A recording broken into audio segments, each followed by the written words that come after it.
దేవుని పరిశుద్ధ నామంలో మీ అందరికీ శుభాభివందనాలు తెలియజేస్తున్నాం. Praise lord. హల్లెలూయా, హల్లెలూయా, హల్లెలూయా. మత్తయి సువార్త 9వ అధ్యాయము 29వ వచనంలో మీ నమ్మిక చొప్పున మీకు జరుగునుగాక. ప్రభువైన యేసుక్రీస్తు వారు జీవించి ఉన్న కాలంలో ఆయన దగ్గరికి ఇద్దరు గుడ్డివారు వచ్చారంట. ఆయన త్రోవను వెళ్తున్నప్పుడు దావీదు కుమారుడా మమ్మల్ని కరుణించుము అన్నారంట. ప్రభువుకు అన్నీ తెలుసు. ప్రభువుకు తెలియంది మర్మమై ఉన్నది ఏదీ లేదు. వారు ఎవరు మాట్లాడుతున్నారో, ఏ స్థితిలో మాట్లాడుతున్నారో ఆయన సమస్తం ఎరిగిన వాడు కాబట్టి దావీదు కుమారుడా మమ్మల్ని కరుణించుము అన్న మాట ఆయనకి వినబడింది. ఆయన వేరొక పని మీద వెళ్తున్నాడు. ఒక గృహంలో ప్రవేశించాడు. అక్కడికి వచ్చారు వాళ్ళు. అక్కడికి వచ్చి యేసు వెనకాల నిలబడ్డారంట. యేసు అంటున్నాడంట, నేను ఇది చేయగలనని మీరు నమ్ముతున్నారా అని అడిగాడంట. గుడ్డివారు, పుట్టుకతో గుడ్డివారు, కొన్ని జెనెటికల్ మిస్టేక్స్, కొన్ని శరీరంలో గ్రోత్ లేకపోవటం వల్ల ఈ కాలంలో టెక్నాలజీ బాగా పెరిగి గర్భంలో ఉన్న శిశువు ఒక 3 months దాటాక గ్రోత్ ఎంత ఉండాలి, ఏ మంత్కి ఎంత ఉండాలి, ఎలా గ్రోత్ వస్తుంది, శిశువుకి ఏ రకమైన విటమిన్స్ ప్రోటీన్స్ కావాలి, మదర్కి ఎంత ఉంది, ఇంత టెక్నాలజీ వచ్చింది ఇప్పుడు. అంతేకాదు స్కానింగ్ తీసి ఆ బేబీ గ్రోత్ కనుక బాగోకపోతే వెంటనే అబార్షన్ కూడా చేస్తున్నారు. మరి ఆ కాలంలో అంత టెక్నాలజీ లేదు కాబట్టి కొన్ని జెనెటికల్ మిస్టేక్స్, వారసత్వపు లక్షణాలు, అలాగే మేనరికపు వివాహాల వల్ల పుట్టబోయే బిడ్డలకు కొన్ని అవలక్షణాలు ఏర్పడతా ఉంటాయి. గ్రహణం మొర్రని మనం అంటూ ఉంటాం. మనం చూస్తున్నప్పుడు కొంతమంది పెదాలు కట్ అయి ఉంటాయి. దాన్ని గ్రహణం మొర్రి అంటాం. టీవీ న్యూస్ చూస్తున్నప్పుడు టీవీలో ఒక యాడ్ వేస్తూ ఉంటారు. ఇలాంటి పుట్టిన పిల్లలకు ఇలాంటి జెనెటిక్ ప్రాబ్లమ్స్, లేకపోతే శరీరంలో కొన్ని అవయవాలు, కొన్ని భాగాలు ఏర్పడని పిల్లల్ని చూపిస్తూ మీరు కనుక ఇంత నెలకి మీరు కనుక మాకు ఈ 4 నెంబర్కి పంపినట్లయితే వీళ్ళందరినీ మేము ఇప్పుడున్న కాస్మెటిక్ సర్జరీ ప్రకారం సరిచేసి ఆ పిల్లలను మరలా యథావిధిగా చేయగలము అని చూపిస్తూ ఉంటారు. ఆ రోజుల్లో అది లేదు కాబట్టి వీరు పుట్టుకతోనే గురుడివారు మరి అందరి కళ్ళు ఉన్న వారికి లాగా వ్యవసాయ పనో వేరొక పనో చేయలేరు కాబట్టి రోడ్డు ప్రక్కన, జనసంచారం ఉన్న రోడ్డు ప్రక్కన కూర్చుని అడుక్కుంటూ ఉంటారు. ఇప్పటికీ కూడా మనం పట్టణాల్లో చూస్తూ ఉంటాం. మా ఆఫీస్ ముందు విజయవాడలో కూడా అప్పుడప్పుడు ఒక 10 daysకి ఒకసారి ఈవినింగ్ 6 అయ్యేసరికి గుడ్డివారు ఒక మైక్ పెట్టుకుని అందులో కొన్ని రిథమ్స్ పెట్టుకుని, అట్లాగే కొన్ని పాటల మ్యూజిక్ పెట్టుకుని వీరు పాడుతూ ఉంటారు. పాడుతూ ఉండి మధ్య మధ్యలో మేము గుడ్డివారం అండి, మాకు మీరు ఏదైనా డొనేట్ చేయండి, పుట్టుకతోనే గుడ్డివారు, మమ్మల్ని పోషించేవారు లేరు అని మాట్లాడుతూ ఉంటారు. కాబట్టి వారిని చూసినప్పుడు నాకు ఈ వాక్యం గుర్తొస్తుంది. అంటే ఆ రోజుల్లో వారికి ఈ టెక్నాలజీ లేదు, మెడిసిన్ లేదు కాబట్టి రోడ్డు ప్రక్కన కూర్చొని అడుక్కుంటూ ఉండేవారు. ఆ రోడ్డు ప్రక్కన కూర్చొని అడుక్కుంటున్నారు. వారి కళ్ళు గుడ్డివి కానీ చెవులు వినపడతాయి కదా. అనేక మంది మనుషులు మాట్లాడుకోవటం విని ఉంటారు.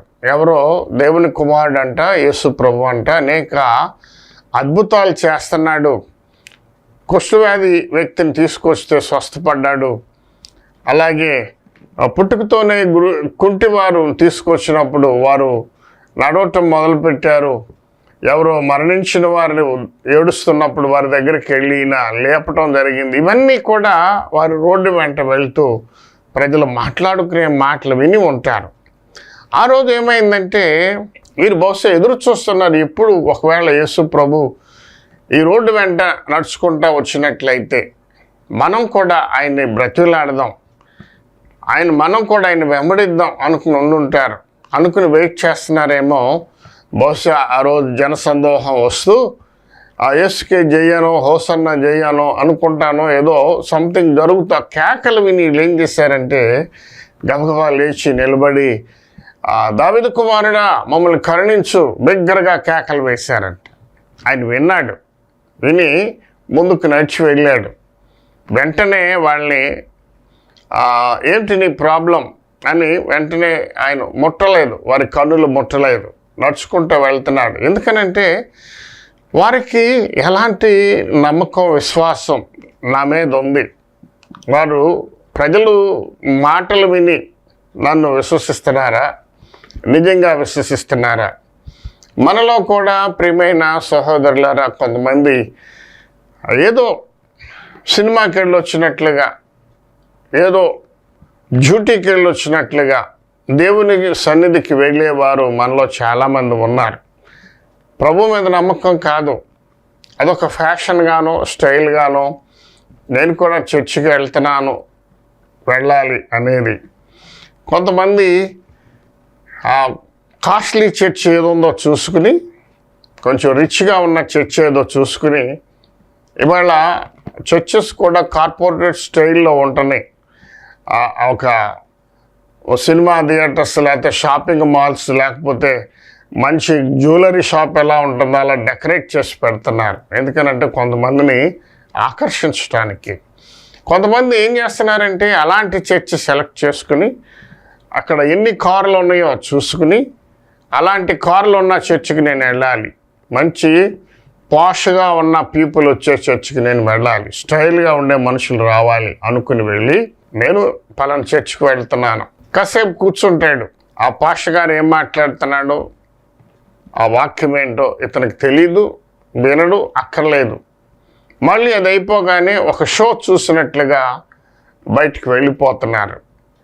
ఇలాంటి వాళ్ళు ఆ రోజుల్లో కూడా యేసు ప్రభువును వెంబడించి ఉంటారు. వెంబడిస్తున్న టైంలో యేసు ప్రభు వారు ఒక సాదృశ్యం చెప్పాడు. చెప్పినప్పుడు ఈ లెంట్ డేస్లోనే హోలీ వీక్లో ప్రభు అంటాడు, రొట్టెను ద్రాక్షారసాన్ని ఆ శిష్యులకు ఇచ్చేటప్పుడు ఇది నా శరీరము, దీన్ని మీరు భుజించండి, ఇది నా రక్తము, మీరు త్రాగండి అంటాడు. రొట్టెను తీసి ఇది నా శరీరం భుజించమన్నాడు. ద్రాక్షారసము తీసుకొచ్చి ఇది నా రక్తం తాగమన్నాడు. అప్పటి వరకు ఆయన్ని ఈయన ఫ్యాషన్గా ఉన్నాడు, అద్భుతాలు చేస్తున్నాడు, ఈయన వెనక కొంతమంది శిష్యులు ఉన్నారు, మేము కూడా శిష్యులు అవ్వాలని కొన్ని వందల మంది ఆయన్ని వెంబడించేవారంట. వెంబడించుతున్నప్పుడు ఎప్పుడైతే ఈయన నా శరీరాన్ని భుజించండి, నా రక్తం పానం చేయండి అన్నాడో, అమ్మో ఇదేంటి కొత్త బోధ చేస్తున్నాడు ఈయన, శరీరాన్ని తినటం ఏంటి, రక్తం తాగటం ఏంటి, ఈయన వెంబడిస్తే కనుక ఇలాగే చేస్తాడేమో అని లేచి నిలబడ్డారంట. లేచి నిలబడినప్పుడు యేసు ప్రభువు వారు అన్నాడంట, మీలో ఇది చేయగలిగిన వారు నా పిల్లలు అనబడతారు. మీలో నన్ను ఎంతమంది వెంబడిస్తున్నారో నిజంగా నన్ను వెంబడించేవారైతే ఈ కార్యం చేయమన్నాడంట. దాదాపు 300 మంది బయటకు వెళ్ళిపోయారంట. ఇలాంటి పనులు అయితే మేము చేయలేము అనుకుంటా. అంటే వాళ్ళు అప్పటిదాకా క్రీస్తుని నమ్మలా, ఈయన దేవుని కుమారుడని విశ్వసించలా. ఈయన ఏదో చేస్తున్నాడు, జనం జేజేలు కొడుతున్నారు, ఆహా ఓహో అంటున్నారు, కాబట్టి మేము కూడా వెంబడించాలి. మీరు ఎక్కడున్నారంటే ఎవరో యేసుక్రీస్తు అంట, దేవుని కుమారుడు అంట, ఆయన షో చూడటానికి వెళ్ళి షో చూసి వచ్చాం అన్నట్టుగా బయట చెబుతున్నారేమో. ఆ రోజు ప్రభు ఫిల్టర్ వేశాడు. ఫిల్టర్ వేసి ఎంతమంది నిజంగా నన్ను నమ్మారో, నన్ను వెంబడిస్తున్నారో, వీరిలో నన్ను నిజంగా నమ్మి నాతో వస్తున్న వారు ఎవరో అని ఆయన ఆ రోజు వారిని పరీక్షించినప్పుడు 300 మంది శిష్యులుగా ఉండకుండా వెళ్ళిపోయారంట. ఆఖరికి యేసు ప్రభు వారు పేతురును కూడా పరీక్షించాడు. నా గురించి బయట జనం ఏమనుకుంటున్నారు అని చాలామందిని అడిగాడు. ఒకరు అన్నారు ఏలియా అనుకుంటున్నారయ్యా అన్నారు, ఇంకోళ్ళు అన్నారు మోషే అనుకుంటున్నారు అన్నారు, ఇంకోళ్ళు అన్నారు బాప్తిస్మం ఇచ్చి యోహాను మరలా వచ్చాడు అనుకుంటున్నారయ్యా అన్నాడు. పక్కన పేతురు మరి ప్రభువును వెంబడిస్తున్నాడు కదా. పేతురు గలిలయ సముద్రంలో వలలు వేసుకుని చేపలు పట్టుకుని ఆ చేపలు అమ్ముకుని అత్తగారి ఇంట్లో కపెర్నహూములో ఉంటున్నాడు. వెళ్ళరకు వచ్చిన అల్లుడు కపెర్నహూముకి.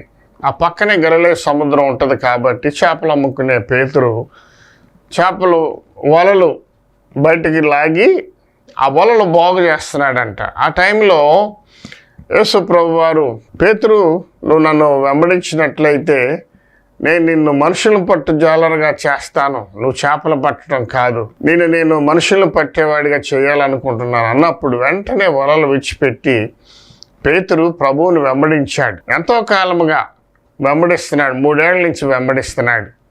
ఈ చివరి దినాల్లో ప్రభువు ఆ శిష్యుల్ని అడిగారు, తలోక సమాధానం చెప్పారు.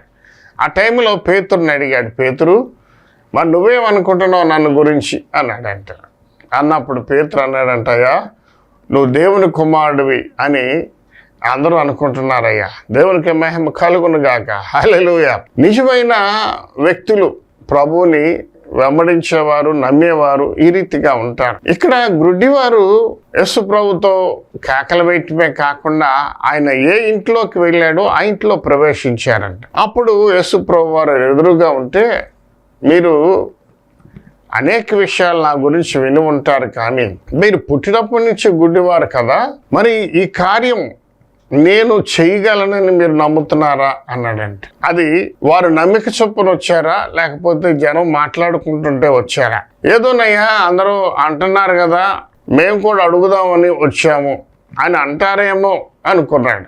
వాళ్ళు విని వచ్చారా, నమ్మి వచ్చారా? అది దేవునికి కావాలి. ప్రియమైన దేవుని బిడ్డలారా, ఈరోజు యేసు ప్రభు వారు మనల్ని కూడా ఆ రీతిగానే పరిశోధన చేస్తూ ఉంటాడు, పరీక్షిస్తూ ఉంటాడు. ఎలా ఉంది నీ నమ్మిక నా పట్ల? యేసు ఈ కార్యం చేస్తాడని నువ్వు నమ్ముతున్నావా? ఇశ్రాయేలీయులు వాళ్ళు అంటారు, మేము భూమి ఆకాశములను కలగ చేసిన దేవుణ్ణి దేవునిగా కలిగి ఉన్నాము అంటారు. దేవునికి మహిమ కలుగునుగాక. వాళ్ళ నమ్మిక ఏమిటంటే, భూమి ఆకాశములను సృజించి కలగజేసిన దేవుడే మాకు దేవుడిగా ఉన్నాడు. చాలా గొప్ప నమ్మకం అది. మనము శూన్యంలోకి చూస్తే గొప్ప ఆకాశం కనపడతా ఉంటుంది, విశాలమైన ఆకాశం, కొన్ని కోట్ల నక్షత్రాలు కనబడతా ఉంటాయి. ఇక భూమి అపారమైన భూమిది. భూమి చుట్టూ 3 వంతులు నీరు ఉంటుంది. మనం ఎప్పుడైనా సముద్రం చూడటానికి సముద్రం ఒడ్డుకి సీషోర్కి వెళ్ళినట్లయితే ఆశ్చర్యం వేస్తూ ఉంటుంది. భూమి మీద సముద్రానికంట పొలిమేరల హద్దులు ఏర్పాటు చేశాడంట ప్రభు. అక్కడి వరకే వస్తుంది సముద్రం. ఉప్పొంగి ఊరు మధ్యలోకో సిటీలోకో లేదా భూమి సగం మీదకి రాదది. దానికి కూడా హద్దు పెట్టాడంట, అక్కడికే వచ్చి వెనక్కి వెళ్ళిపోతూ ఉంటుంది. ఆశ్చర్యం వేస్తుంది. ఈ శూన్యంలో తిరుగుతున్న భూమి ఏంటి? ఈ భూమిని అతుక్కుని మనుషులు, గృహాలు, కొన్ని జంతువులు, అలాగే నీరు, ప్రత్యేకించి 3 వంతుల నీరు ఆ భూమిని అంటిపెట్టుకుని ఉంటుంది. భూమి ఏమో శూన్యంలో తన చుట్టూ అది తిరుగుతుంది, సూర్యుడి చుట్టూ తిరుగుతుంది. ఈ తిరిగే క్రమంలో ఎక్కడా కూడా భూమి తిరుగుతున్నట్టు వ్యత్యాసం మనకు తెలియదు. మనం చిన్న బైక్ మీద వెళ్తుంటే జుట్టు అంతా వెనక్కి వెళ్ళిపోద్ది. ఒకసారి బైక్ మీద హెల్మెట్ లేకుండా కనుక ప్రయాణం చేసినట్లయితే ఆ జుట్టు దోకుండానే వెనక్కి వెళ్ళిపోయి విచిత్రంగా కనపడతా ఉంటుంది, ముఖం అంతా డస్ట్ పడిపోయి ఉంటుంది.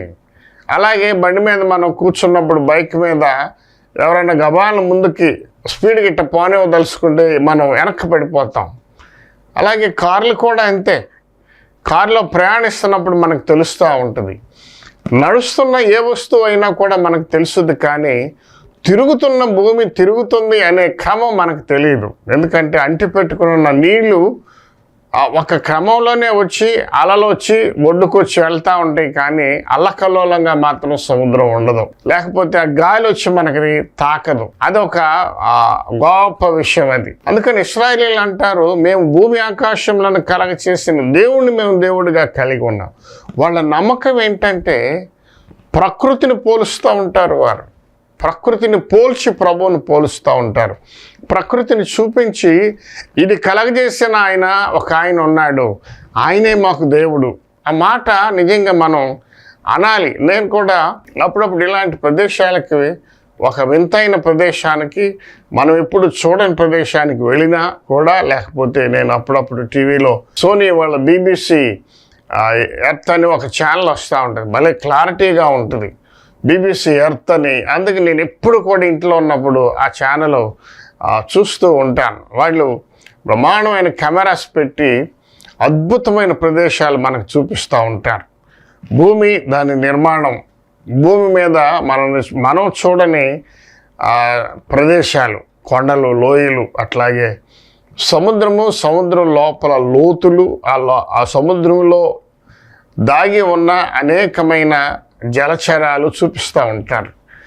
ఓ నాయనా ప్రభువా, ఇంత గొప్ప సృష్టి చేసావా నువ్వు. ఎందుకు చూస్తాను అంటే, నేను ప్రతి సన్నివేశం చూసినప్పుడల్లా ప్రభువుని మహింపరుస్తా. ఎందుకంటే అది ప్రభు సృష్టి, అది ఎంత బాగా సృష్టించాడు.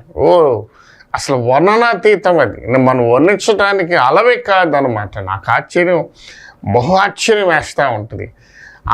ఆ వాటర్, సముద్రంలో మనం వెళ్ళినప్పుడు ఒక గుక్కుడు నీళ్లు తీసి మనం తాగటానికి పనికిరాబాయి, అంత స్వచ్ఛంగా ఉంటాయి. కానీ తాగటానికి, మనకి శరీరానికి తాగటానికి పనికిరావు. అంత భయంకరమైన ఉప్పుతో ఉంటుంది. అంత ఉప్పుతో నిండి ఉంటే అందులో జంతువులు జీవిస్తూ ఉంటాయి. అందులో చక్కని ఫిషెస్, రకరకాల ఫిషెస్, అతి పెద్ద చేప, యోనాని మింగిన ఆ చేప కూడా అందులోనే ఉంది. ఒక మనిషిని మింగేసి తీసుకెళ్ళిన చేప కూడా అందులోనే ఉంటుంది.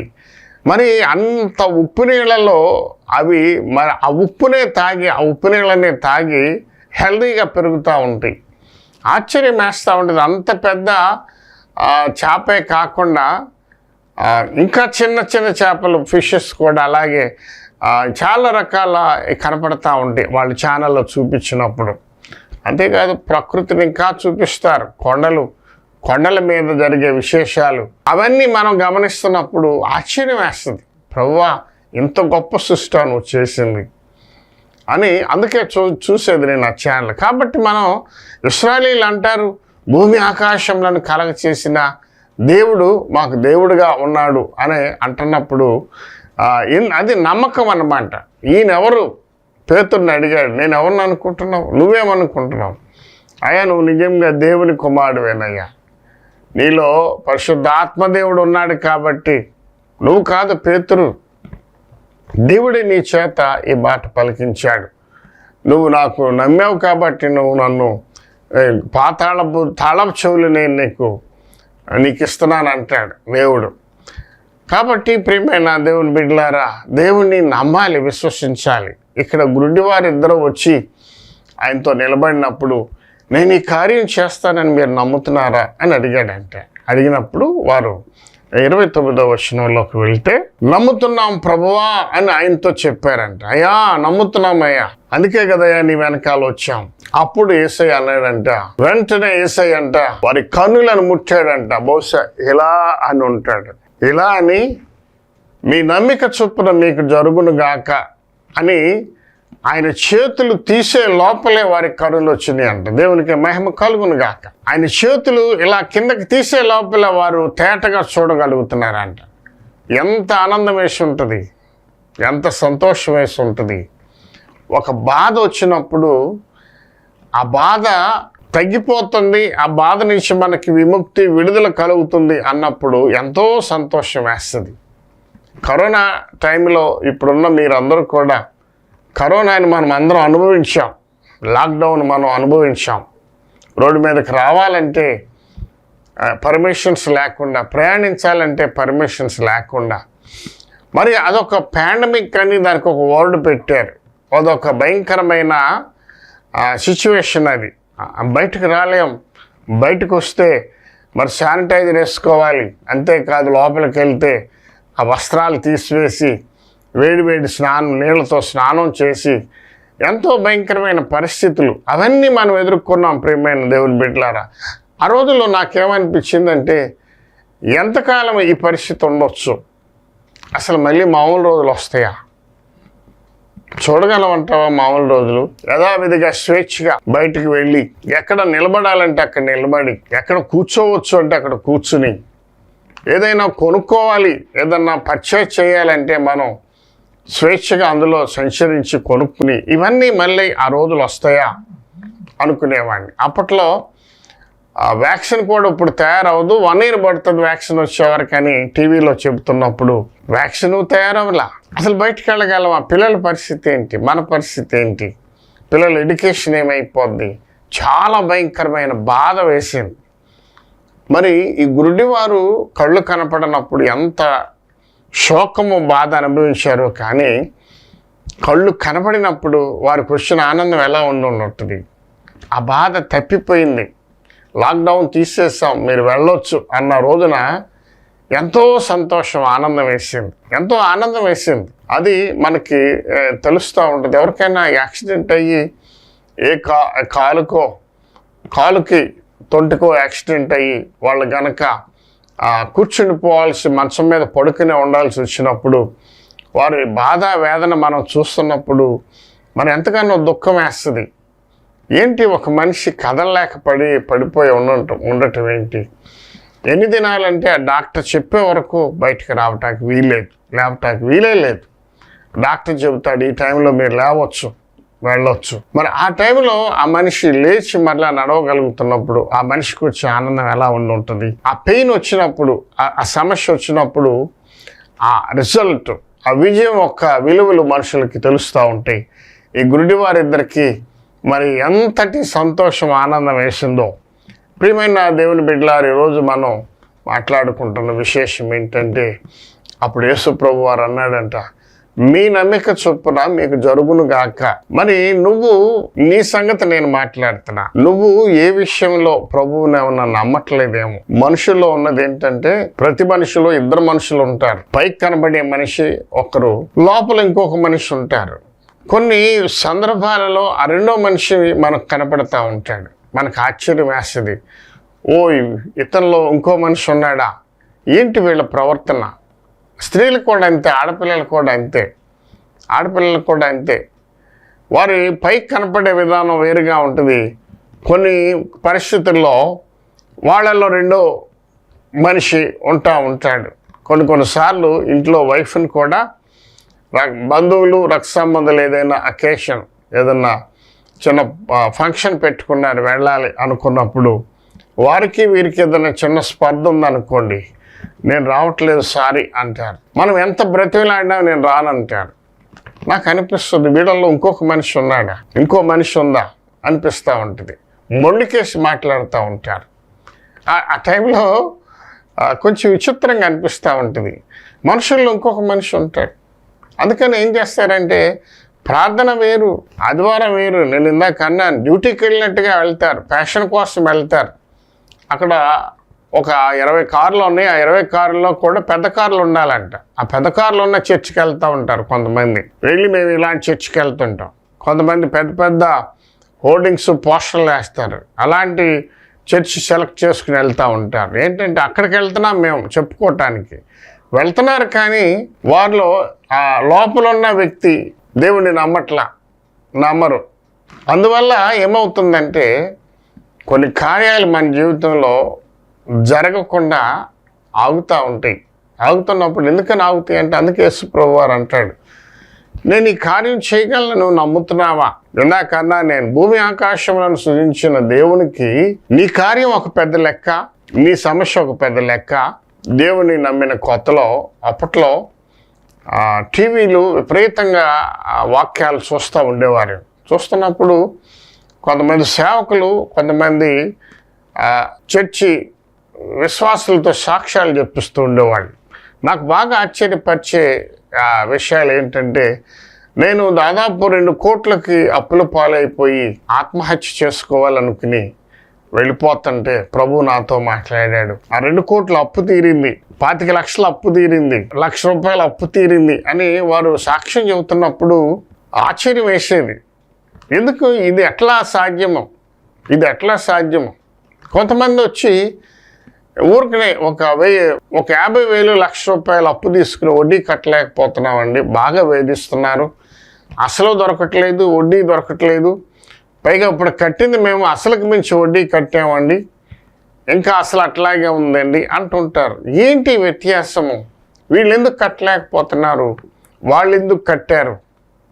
ఈ వ్యత్యాసాన్ని నేను అప్పుడప్పుడు పడక మీద పడుకుని ఉన్నప్పుడు ఆలోచన చేస్తూ ఉంటా. ఆలోచన చేసినప్పుడు ఇలాంటి బైబిల్ గ్రంథంలోని వాక్యాలే నాకు కనబడతా ఉంటాయి. ఈ పని నేను చేయగలనని నమ్ముతున్నారా? గురుడివారిని యేసయ్య ఎందుకు ప్రశ్నించాడు? ఒకవేళ నన్ను కూడా ప్రశ్నిస్తున్నాడేమో, నిన్ను కూడా ప్రశ్నిస్తున్నాడేమో. నీ సమస్యది నీకు భూతద్దంలో నువ్వు చూస్తున్నావు, చాలా కొండలాగా పర్వతంలాగా నీకు కనబడవచ్చు, కానీ అసలు ఇంత సృష్టిని చేసిన యేసయ్యకి ఒక భూమి ఒక అణువులాగా కనపడతా ఉంటుంది ఆయనకి. ఆ భూమి మీద నీ సమస్య అది ఎంతటిది? ఆ సమస్యని దేవునికి అసాధ్యమా అది? ఆ సమస్యను తీర్చడానికి అది ఆర్థికపరమైంది అని మనం అనుకుంటాం. కొంతమందికి వ్యాధులు ఉంటాయి, దీర్ఘకాల వ్యాధులు ఉంటాయి. ఆ దీర్ఘకాల వ్యాధులు తగ్గవు కొంతమందికి తగ్గవు. కొంతమందికి రకరకాల సమస్యలు, సిగ్గు బిడి పడిపోతూ ఉంటారు. ఏ డాక్టర్ దగ్గరికి వెళ్ళినా కొన్ని స్కిన్ డిసీజెస్ తగ్గవు. అట్లాగే కొన్ని క్యాన్సర్ లాగా కొంతమందికి వస్తూ ఉంటాయి. ఇవన్నీ దీర్ఘకాలిక వ్యాధులు. డాక్టర్ల మందులు అనే ఉపశమనమేనండి, దీనికి అసలు హీలింగే లేదని చెప్తూ ఉంటారు. నువ్వు చనిపోయే వరకు అది నిన్ను అతుక్కునే ఉంటుంది, అది నీలో పోదు అని చెబుతూ ఉంటారు. అయితే అదేదైనా కూడా కొంతమందికి ఆర్థికపరమైంది, కొంతమందికి ఆరోగ్యపరమైంది, కొంతమందికి కుటుంబ సమస్యలు, కొన్ని మాటలు తేడా వస్తే కొన్ని కుటుంబాలు దీర్ఘకాలం జీవితకాలం ఎడబాటై విడిగానే ఉంటారు. ఎవరు ఎంతమంది మీడియేషన్ చేసినా వారు కలుసుకోరు. వీళ్ళ కార్యక్రమాలకు వాళ్ళు వెళ్ళరు, వాళ్ళ కార్యక్రమానికి వీళ్ళు వెళ్ళరు. అలాంటి వాళ్ళది ఏంటి సమస్య అన్నమాట? అన్నదమ్ములే, అక్కచెల్లెలే, కలుసుకోరు, మాట్లాడుకోరు, బాగోగులు తెలుసుకోరు. మరి ఈ సమస్య ఎవరు తీరుస్తారు? నువ్వు దేవుని దగ్గరికి వెళ్తున్నావేమో, కానీ ఎప్పుడన్నా ఇలాంటి సమస్య దేవుని దగ్గర అడిగావా? గురుడివారు యేసయ్యని అడిగినట్లుగా, దావీదు కుమారుడా మమ్మల్ని కరుణించు అని నువ్వు ఎప్పుడైనా యేసుని అడిగావా? అది ఏంటో ప్రాబ్లం మనకు తెలియదు. నీ వ్యక్తిగతం, అది నీ పర్సనల్ ఇష్యూ. అది కొంతమంది ఫ్యామిలీస్లో ఎవరికి చెప్పరు, వాళ్ళు మాట్లాడుకోరు. ఆ సమస్యలు వారిలోనే ఉంటాయి. కానీ ప్రభు అంటున్నాడు, నాకు సన్నిధికి ఎందుకు వస్తున్నావు? నువ్వు నన్ను నమ్మట్లేదా? మనుషులను తీసేయండి. మనుషులు అన్నీ మనం సరి చేయలేం, అన్ని వ్యవహారాలు మనం అందరికీ న్యాయం చేయలేం. కొంతమందికి న్యాయం చేస్తాం, కొన్ని సమస్యల్లో మనం న్యాయం చేయలేం. మనం ప్రయత్నించిన మనం అడిగిన అవ్వయి, కారణాలు ఏంటో మనకు తెలియదు. కానీ దేవుని దగ్గరికి వెళ్ళి మాత్రం ప్రాధేయపడినట్లయితే, దేవుణ్ణి అడిగినట్లయితే అది దేవునికి సాధ్యము. నీ నమ్మిక చొప్పున మీకు జరుగునుగాక అంటే, నువ్వు నమ్మనప్పుడు అది జరగదన్నమాట. నువ్వు నమ్మితే అది జరుగుతుంది. ప్రియమైన సహోదరి సహోదరుడా, నీ ఫ్యామిలీలో అది ఏ ప్రాబ్లమో నాకు చెప్పక్కర్లేదు, కానీ ఈరోజు నువ్వు ప్రభువుతో చెప్పు. ప్రభు దగ్గరికి వెళ్ళి, గురుడివారు దావీదు కుమారుడా మమ్మల్ని కరుణించమని అడిగినట్లుగా ప్రభువుని అడుగు. దావీదు కుమారుడా, ఇదే మాట వాడుకొని తప్పలే. దావీదు కుమారుడా నన్ను కరుణించయ్యా, నేను ఈ ప్రాబ్లంలో ఉన్నాను, నేను ఈ అనారోగ్య సమస్యతో ఉన్నాను, నేను ఈ ఆర్థిక ఇబ్బందితో ఉన్నాను, మా కుటుంబంలో సమాధానం లేదు, మా ఫ్రెండ్స్ మధ్య డిస్టర్బెన్స్గా ఉంది, ఎవరు ప్రయత్నించినా కూడా ఎందుకో నాలో ఆ కఠిన హృదయం ఏర్పడుతుంది, దయచేసి దాన్ని తీసివేయి ప్రభువా అని ఎందుకు అడగకూడదని నేను నీకు ఒక ప్రశ్న వేస్తున్నాను. ఒకవేళ మందిరంకి వెళ్తున్నావేమో, కానుకలు ఇస్తున్నావేమో, మీ పాస్టర్ గారు మీటింగ్స్ పెడితే సగం అమౌంట్ నువ్వే ఇస్తున్నావేమో నాకు తెలియదు, కానీ ఎందుకని నీ జీవితంలో ఇంకా ఆ కొదవ ఎందుకు ఉందంటే, ఇవ్వచ్చు, నమ్మకం వేరు. ప్రభువు నమ్ము. ఈరోజు దేవుడు నీ జీవితంలో అద్భుతం చేస్తాడు. నీ కార్యం అది ఏదైనా కూడా నెరవేరుస్తాడు. దేవుని నమ్మిన బిడ్డలు ఎలా ఉండాలంటే ఆశీర్వదించబడిన వారిలాగా ఉండాలి. బైబిల్ గ్రంథంలో దేవుని విశ్వసించిన వారు ప్రత్యేకించబడ్డారు. వారు ఎక్కడికి వెళ్ళినా వారికి గౌరవ మర్యాదలు వేరుగా ఉన్నాయి. కాబట్టి ప్రేమైన దేవుని బిడ్డలారా, దేవుని వెంబడిస్తున్నారు, మీరు దేవుని నమ్ముకున్నారు, కానీ ఇంకా కొదవగా ఏదుందో ఈవేళే దావీదు కుమారుడా మమ్మల్ని కరుణించమని నువ్వు అడిగినట్లయితే ప్రభు నీకు జవాబు చెబుతున్నాడు. సహోదరి సహోదరుడా, నీ నమ్మిక చొప్పున ఈరోజు నీ జీవితంలో ఈ కార్యం జరుగునుగాక. ఆమేన్.